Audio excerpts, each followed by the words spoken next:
Hello students, लीजिए मैं फिर आ गई आपके सामने एक नए टॉपिक के साथ। मैं doctor Poonam Mishra, guest faculty of physics department, Kakatiya PG college, Jagdalpur. तो students, this is the second topic of quantum mechanics first MSc second sem. So today topic is commutation relations of total angular momentum with components. आप सोच रहे होंगे इतना बड़ा topic. पहले आप ये बताइए कि आप सबने लास्ट टॉपिक एंगुलर मोमेंटम वाला वीडियो ध्यान से पढ़ा था।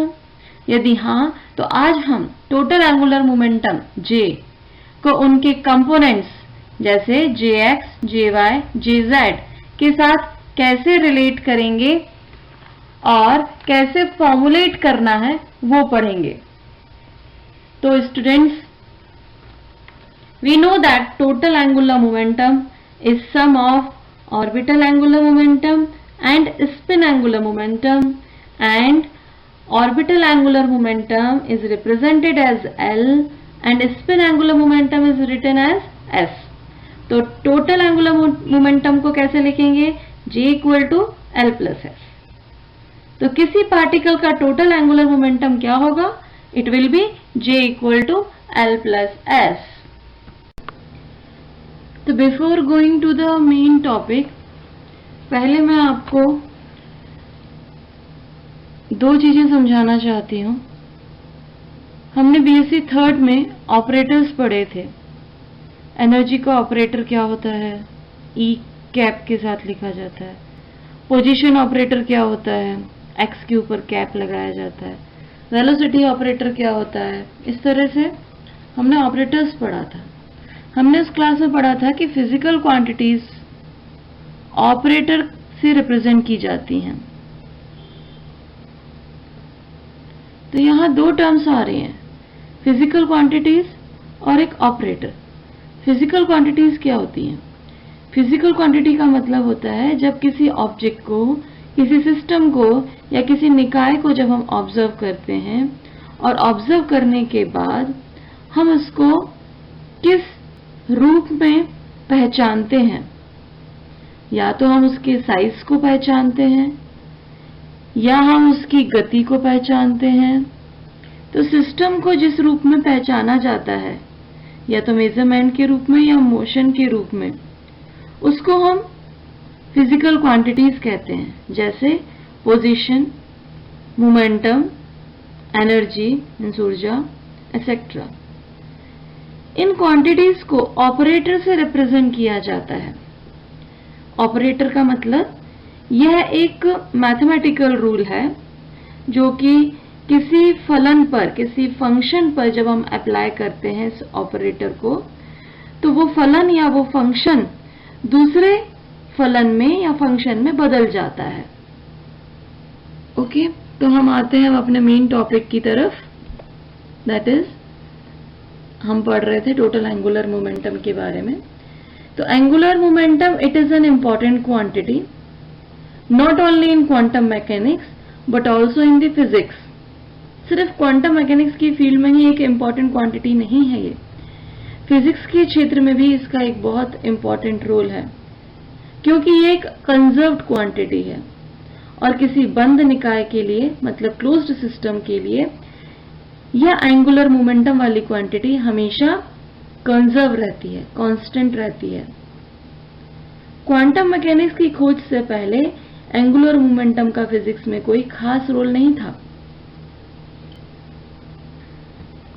तो एंगुलर मोमेंटम भी एक ऑपरेटर है जो कि एक वेक्टर ऑपरेटर को रिप्रेजेंट करता है। इसको मोमेंटम ऑपरेटर भी कहते हैं। क्वांटम मैकेनिक्स में यहां कई सारे एंगुलर मोमेंटम ऑपरेटर्स हैं। टोटल एंगुलर मोमेंटम, जिसको हम जनरली जे से रिप्रेजेंट करते हैं। ऑर्बिटल एंगुलर मोमेंटम, जिसको हम एल से रिप्रेजेंट करते हैं। और एक और है जिसको हम स्पिन एंगुलर मोमेंटम एस से रिप्रेजेंट करते हैं।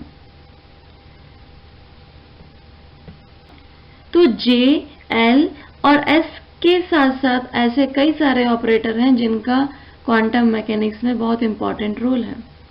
तो इसमें से जो लास्ट वाला एंगुलर मोमेंटम है, जिसको स्पिन एंगुलर मोमेंटम या इंट्रिंसिक एंगुलर मोमेंटम भी कहा जाता है, तो ये लास्ट वाला स्पिन, इसका कोई खास रोल क्लासिकल पोर्शन में नहीं है। तो कई बार कंफ्यूजिंगली क्या होता है कि जब हम एंगुलर मोमेंटम की टर्म्स को पढ़ते हैं तो उसको या तो हम टोटल एंगुलर मोमेंटम समझते हैं या फिर उसको ऑर्बिटल एंगुलर मोमेंटम के रूप में समझा जाता है। तो इसका मतलब ये हुआ कि हम क्लासिकल पोर्शन में स्पिन एंगुलर मोमेंटम को कंसिडर नहीं करते हैं। तो ऑर्बिटल एंगुलर मोमेंटम को क्लासिकल डेफिनेशन के पॉइंट ऑफ व्यू से कैसे लिखा जाएगा? It will be equals to L equal to R cross P। और डायरेक्टली इसको क्वांटम मैकेनिक्स में रीइंटरप्रिटेट करके, फिर से एक्सप्लेन करके, मतलब R और P को ऑपरेटर के फॉर्म में रिप्रेजेंट करके इसको लिखा जाएगा। तो क्वांटम मैकेनिक्स में R और P will be in the form of operators and they will be associated with the position and linear momentum. तो स्पिन ऑपरेटर एक दूसरे प्रकार के एंगुलर मोमेंटम को रिप्रेजेंट करता है। एक्चुअल में ये इंट्रिंसिक रोटेशन है। इंट्रिंसिक रोटेशन मतलब अंतः घूर्णन, जो कि एक पार्टिकल अपने एक्सिस पर रह करके रोटेट करता है। जैसे लट्टू अपने ही अक्ष पर रह करके वो घूमता रहता है। इस प्रकार के रोटेशन को हम कहेंगे इंट्रिंसिक रोटेशन। तो ये जो स्पिन एंगुलर मोमेंटम है, it is an intrinsic property. ये एक आंतरिक गुण है पार्टिकल का। तो इस प्रकार पार्टिकल का कुल एंगुलर मोमेंटम दोनों ही चीजों के कारण होगा, ऑर्बिटल एंगुलर मोमेंटम और स्पिन एंगुलर मोमेंटम, जिसको हम J equal to L plus S लिखेंगे। तो यहां हम टोटल एंगुलर मोमेंटम को ऑपरेटर्स के फॉर्म में पढ़ेंगे और टोटल एंगुलर मोमेंटम में स्पिन का भी कंट्रीब्यूशन होगा। टोटल एंगुलर मोमेंटम मतलब J को उसके कंपोनेंट के फॉर्म में कैसे लिखा जाएगा? Jx, Jy और Jz in all the three directions x, y, z respectively. तो as we had studied commutation rule, हमने पिछले वीडियो में ऑर्बिटल एंगुलर मोमेंटम के कम्यूटेशन रूल्स को पढ़ा था। वो क्या रिलेशंस होते हैं वो हम पिछले वीडियो में पढ़ चुके हैं। उन्हीं को मैंने फिर से यहाँ रिप्रेजेंट किया है। तो इन्हीं को देखते हुए हम टोटल एंगुलर मोमेंटम का भी कम्यूटेशन रूल बना सकते हैं। Jx, Jy को लिखेंगे I h cross Jz, Jy Jz I h cross Jx, Jz Jx equal to I h cross Jy।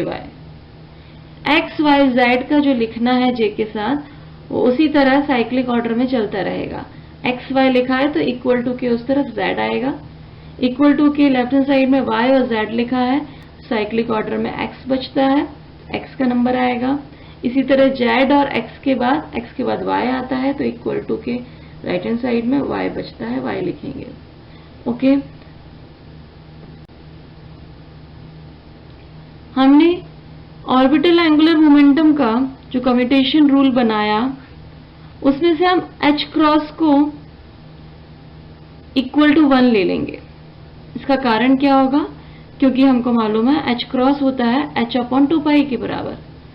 h is the Planck's constant 6.62 10⁻34 joule second upon 2 into pi. पाई की value है 3.14। इसको हम solve करेंगे, answer हमारे पास आएगा approximately 1.054 10⁻34 joule second. लगभग ये आंसर 1 के बराबर है।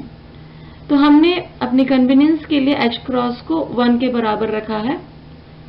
तो टोटल एंगुलर मोमेंटम का जो हमने कम्यूटेशन रूल बनाया था वो थोड़ा सा चेंज होकर के क्या हो जाएगा, jx jy equal to i gz, jy gz equal to i jx, jz jx equal to i jy।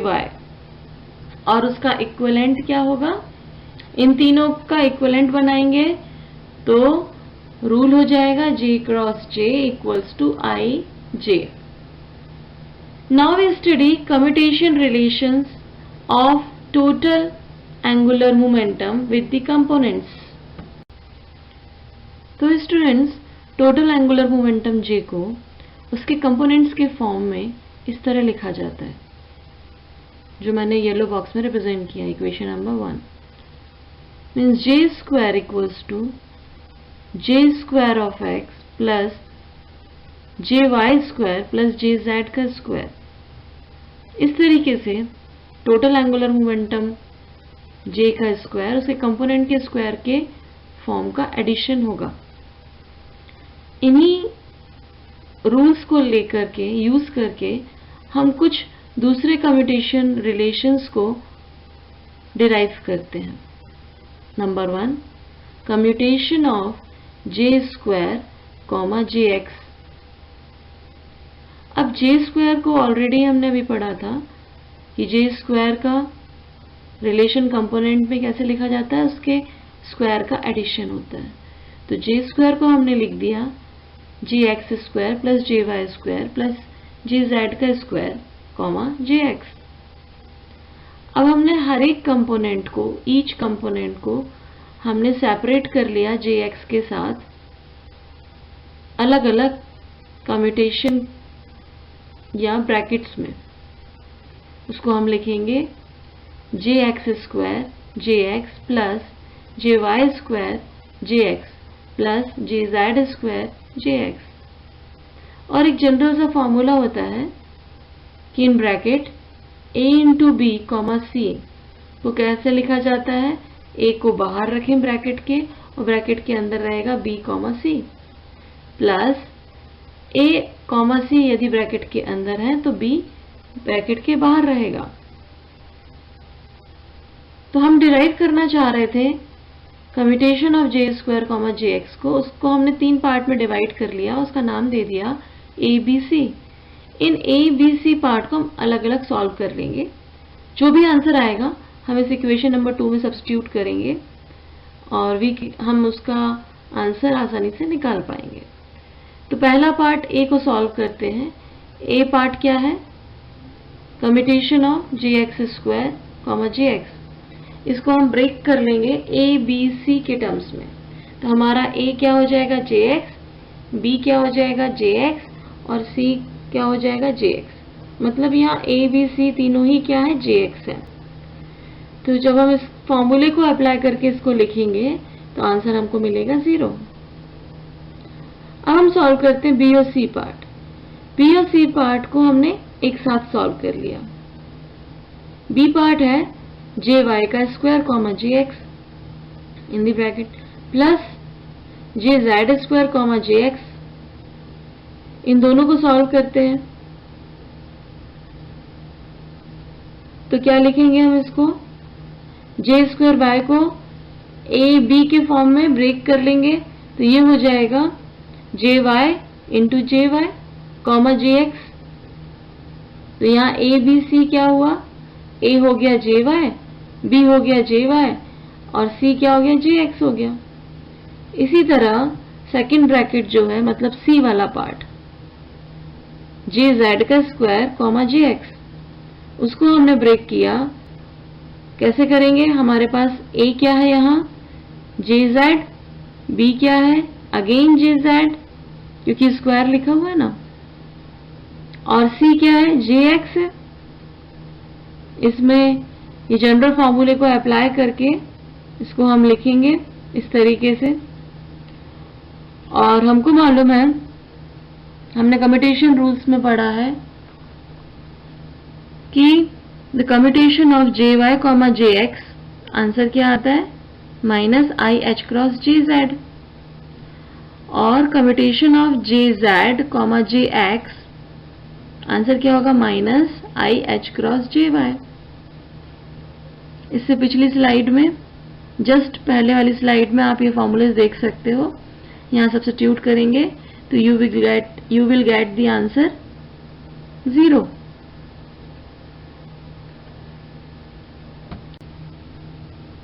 तो ए बी सी की जो हमने वैल्यूज निकाली थी वो क्या आई? 0 आई। उन सारी वैल्यूज को हम वापस फॉर्मूले में रख देंगे जो हम डिराइव करना चाह रहे थे, तो हमारे पास रिजल्ट आएगा कि the commutation of j square comma J x will be equal to 0। इसी तरीके से x की जगह यदि हम y का यूज करें और कम्यूटेशन रिलेशन निकालें जे स्क्वायर कॉमा जे वाई का, तो वो भी क्या आएगा? 0 आएगा। इसी तरह जे स्क्वायर का जे जेड के साथ कम्यूटेशन निकालेंगे, वो भी 0 आएगा। ये बाकी के जो दोनों पार्ट हैं आप खुद सॉल्व करके देख सकते हैं। ठीक है, तो सेकंड है लैडर ऑपरेटर, मतलब जे प्लस और जे माइनस, इनको ऑपरेटर कहा जाता है। इनको हम ऑपरेटर के रूप में कैसे लिखते हैं, मतलब जे प्लस का अर्थ क्या है और जे माइनस का अर्थ क्या है। तो ये लैडर ऑपरेटर्स क्या होते हैं? लीनियर अलजेब्रा में देखा जाए, जिसको हम क्वांटम मैकेनिक्स में यूज करते हैं, तो ये ladder operator they are the raising और lowering operators. It is an operator that increases or decreases the eigenvalue of another operator. दूसरे ऑपरेटर की वैल्यूज को कम ज्यादा करने के काम में इनका यूज किया जाता है, इसलिए इनको लैडर ऑपरेटर कहा जाता है। और जे प्लस और जे माइनस दोनों ही लैडर ऑपरेटर हैं। तो जे प्लस को लिखा जाएगा जे एक्स प्लस आई जे वाई और जे माइनस को लिखा जाएगा जे एक्स माइनस आई जे वाई। तो इनको आपको याद रखना है। थर्ड है commutation relation of J Z with j plus and J minus, मतलब हम जे जेड का कम्यूटेशन लैडर ऑपरेटर्स के साथ देख रहे हैं कि how j z and j plus is related, how j z and J minus are related. पहला देखते हैं commutation of J Z comma j plus. J plus की वैल्यू अभी हमने लैडर ऑपरेटर के फॉर्मूले में पढ़ी है, that is j x plus I J y. तो उसकी वैल्यू हम यहाँ सब्स्टिट्यूट कर सकते हैं। जे जेड को हमको वैसे ही रखना पड़ेगा, तो फॉर्मूला क्या हो जाएगा? ब्रैकेट के अंदर J Z comma J x plus I J Y bracket close equal to J Z comma J x plus I J Z comma J Y. ठीक है, तो जे जेड को हमने कम्यूटेशन बनाया जे एक्स के साथ और जे वाई के साथ, तो इस तरीके से हम लिख सकते हैं। अब ये फॉर्मूले हमने स्टार्टिंग में पढ़े हैं। Commutation of J X J Y क्या होता है? I H cross J Z. इसका रिवर्स कर दिया जाए, जैसे फोर्थ इक्वेशन लिखी है, जे वाई जे एक्स का कम्यूटेशन किया जाए तो माइनस लग जाएगा, minus I H cross J Z हो जाएगा। जे वाई जे जेड का देखेंगे तो I H cross J X आ जाएगा। इसका रिवर्स देखें, J Z comma J Y, J Z को पहले लिख दें, जे वाई को बाद में लिखेंगे तो माइनस साइन इंक्लूड हो जाएगा और I H cross J x हो जाएगा। ठीक है, तो इन रूल्स का इस्तेमाल करके, इन रिलेशन का इस्तेमाल करते हुए हम ऊपर वाले कम्यूटेशन रिलेशन को जे जेड को जे प्लस और जे माइनस के साथ रिजॉल्व कर लेंगे, इजीली रिजॉल्व हो जाएगा। तो यहां हमने जे प्लस को लिखा है जे एक्स प्लस आई जे वाई और जे एक्स जेड को हम इन दोनों ही कंपोनेंट्स के साथ लिखेंगे ब्रैकेट में, जे जेड कॉमा जे एक्स ब्रैकेट क्लोज प्लस जो कॉम्प्लेक्स नंबर है आई उसको बाहर कर देंगे, ब्रैकेट में लिखेंगे जे जेड कॉमा जे वाई। ठीक है, अगेन अब यहां सेकेंड टर्म को देखें आप, ब्रैकेट में क्या लिखा हुआ है? जे जेड कॉमा जे वाई, जबकि साइक्लिंग ऑर्डर के अकॉर्डिंग क्या आना चाहिए? वाई पहले आना चाहिए, जेड बाद में आना चाहिए, जबकि यहाँ रिवर्स लिखा हुआ है। हम इसको साइक्लिक ऑर्डर बना देंगे। हम क्या लिखेंगे?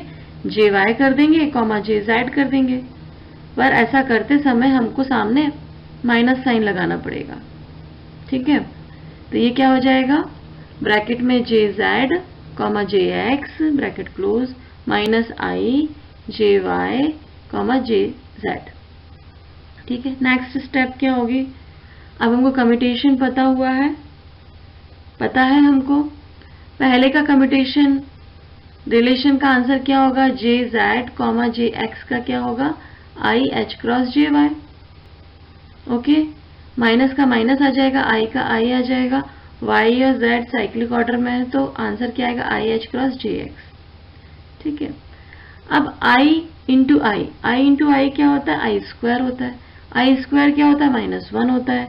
यहाँ माइनस और माइनस मल्टीप्लाई होकर प्लस हो जाएंगे। तो फर्स्ट टर्म वैसे की वैसे आएगी i H cross j y plus bracket में रह जाएगा एच क्रॉस जे एक्स।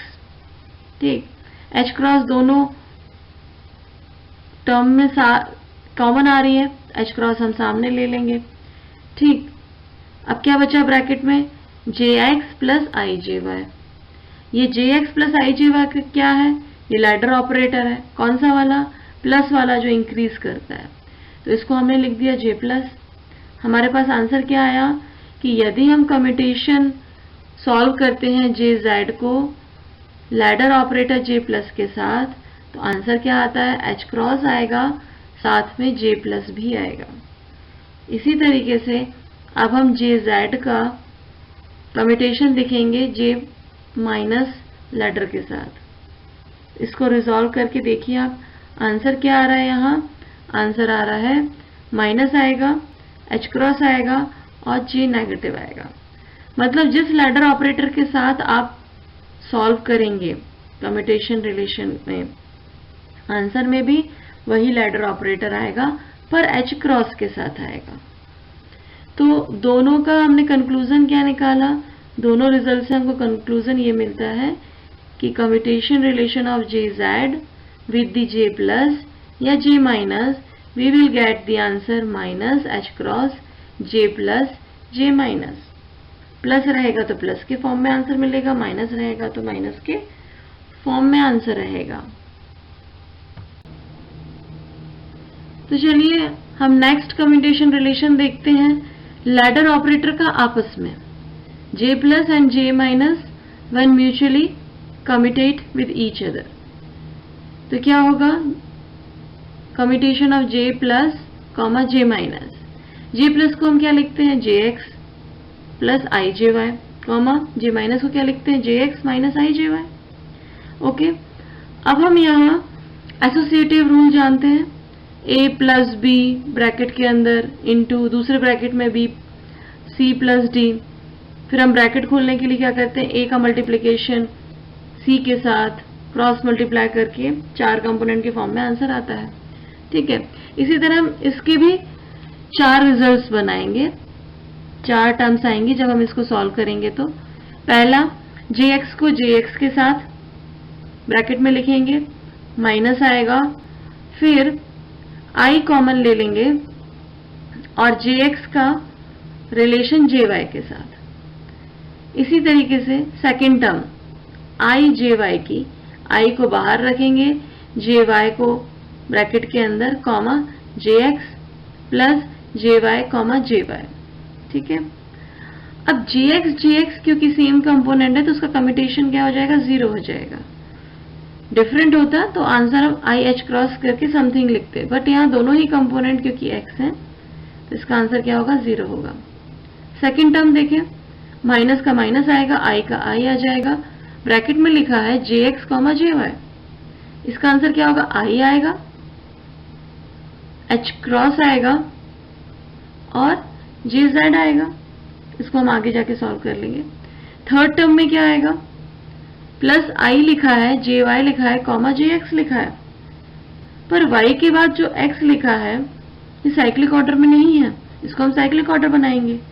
साइक्लिक ऑर्डर के लिए क्या करना पड़ेगा? जे एक्स को आगे लिखेंगे, जे वाई को पीछे कर देंगे, पर एक माइनस साइन भी आगे लग जाएगा।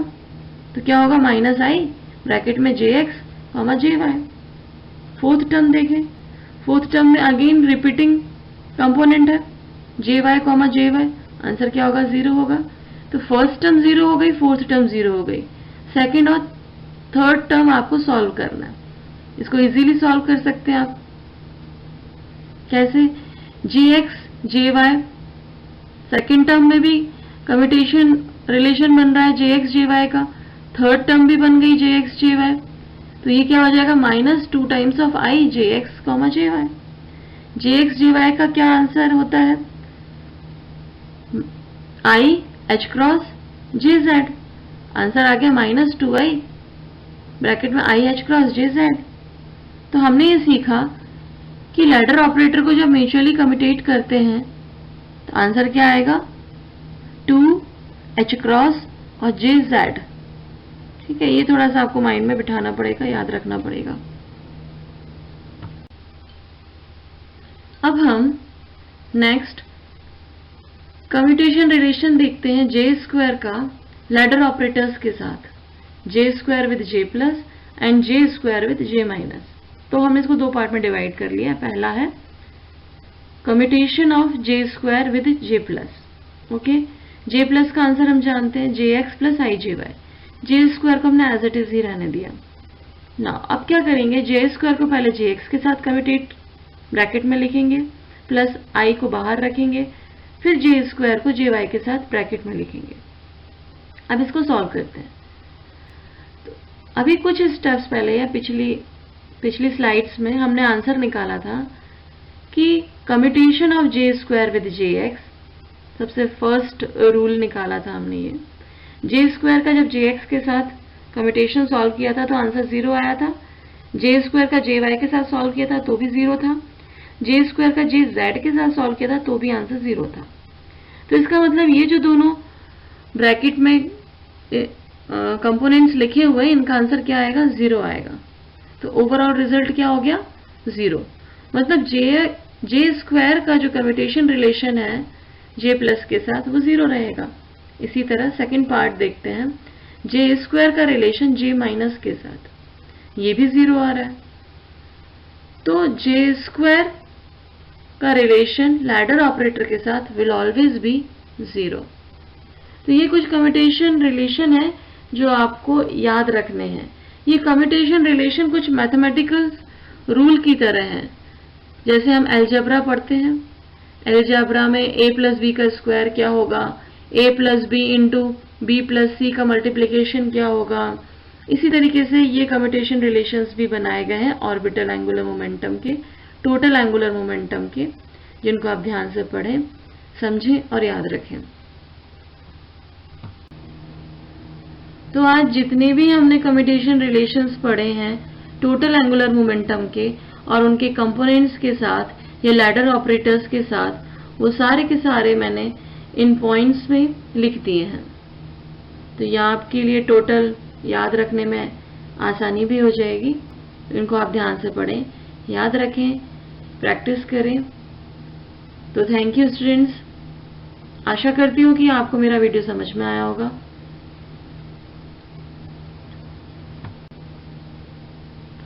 So thank you students for watching the video।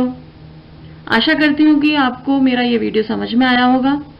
तो मिलते हैं अगले वीडियो में एक नए टॉपिक के साथ। Till then bye.